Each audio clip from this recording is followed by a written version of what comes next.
heavy air of uncertainty still looms in Kathmandu, where I am at this moment. We've arrived in the first flight from the national capital. This is the Tribhuvan International Airport, which is now functional. Flights are taking off from here, also coming in. There are some special flights from India, which are also expected to pick up people, Indian citizens stranded here, those who want to, in fact, go back to the national capital, Delhi, in India.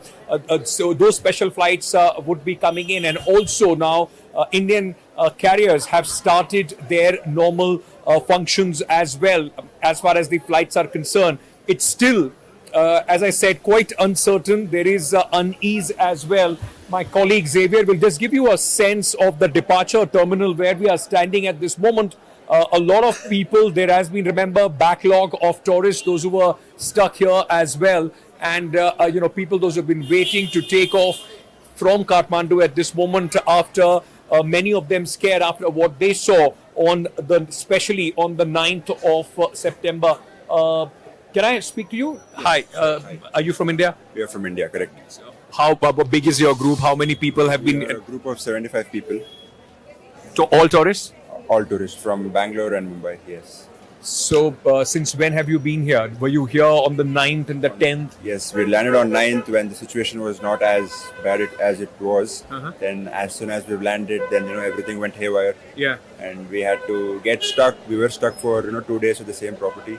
And then now once the flights have reopened, so we are getting back to the airport and heading all your plans of a holiday tossed up, huh? Yes, we were just, stagnant, stationary in one place. We did not move out anywhere. What we had planned, the entire agenda went for a toss, and we were just... for a lot of people, those who are still in India, they possibly would not understand how scary things would have been landing in a foreign country and then a complete upheaval that has taken place. Could you describe for us what was happening then? I mean, was it something that you guys were able to see? On the road? Yeah. I was actually able to see everything. I was traveling in the cab from the airport. I picked the entire group. Buses, nothing. My cab was attacked that morning. So the entire mob, came on my car. They were jumping on the car. All broke one glass. I got to the hotel safely. I was very fortunate for that.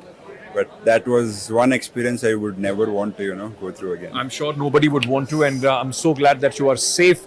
All the best for your return flight. This is also part of your group. Can I speak to a few other people if you don't mind? Can we have a quick word? Hi. Hi. Where are you from?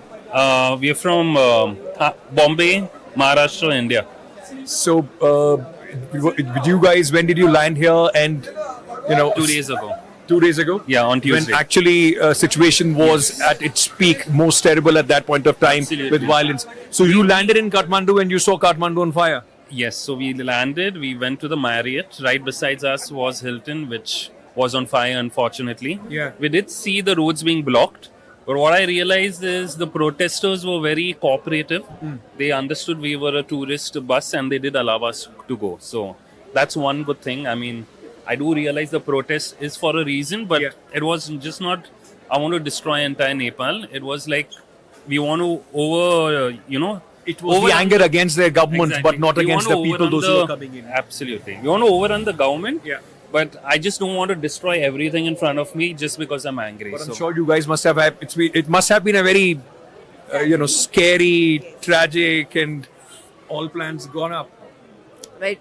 We are safe now. Yeah. We are going back. That's a good thing. That's a good thing. At this moment, it seems people, those who are on their way back in a lighter vein, but it's, as I said, the situation, look at this, the lady behind me, and you will see emotional scenes here at the airport as well, after the country has gone through the kind of turmoil that it has for a lot of people. This is something that they would have never expected, never experienced, even when there are goodbyes. A lot of emotional scenes here as far as the Nepalese citizens are concerned. Good thing is that the international airport is functioning, and now people would be able to come in, and those who want to leave the country would also be allowed to leave, which brings a little sense of order coming back to things. But for Nepal, it is going to be a long road to recovery and stability. with my colleague Xavier Ankityagi in Kathmandu.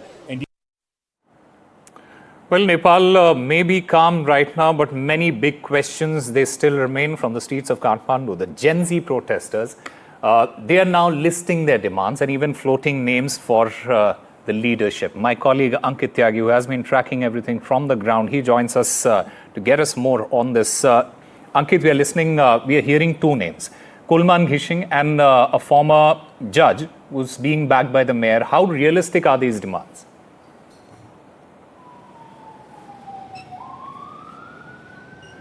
Right, I could barely hear what you were saying there in the studio, but as we've been discussing, the focus now shifts to the talks and the way forward after years of pent-up anger has from the young people, from the Gen Z, has turned Nepal and has put the country into a situation where at one hand there is hope and on the other there is also uncertainty which is prevailing.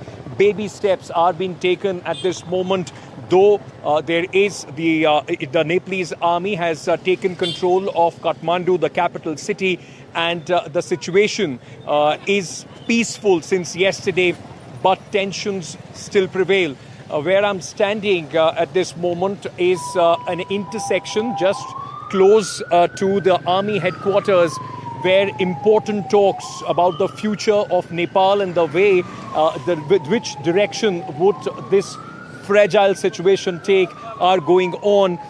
This is where the Nepalese army has tried to, in fact, ensure that there is safe passage, and protesters from either side are not here to disrupt the talks or to vitiate the environment. What is happening just a short while back? What happened was that there were some group of young people, those who had come here asking for fresh elections, also saying that they do not want anybody who is not a representative of the young, who is not representative of the Gen Z to represent or to go across and give any sense or at least lead any interim government or peace talks as far as the situation is concerned. On the other hand, what had happened was that a group of protesters had come here, two opposing sides, and then the army decided to chase them away. They have cleared this area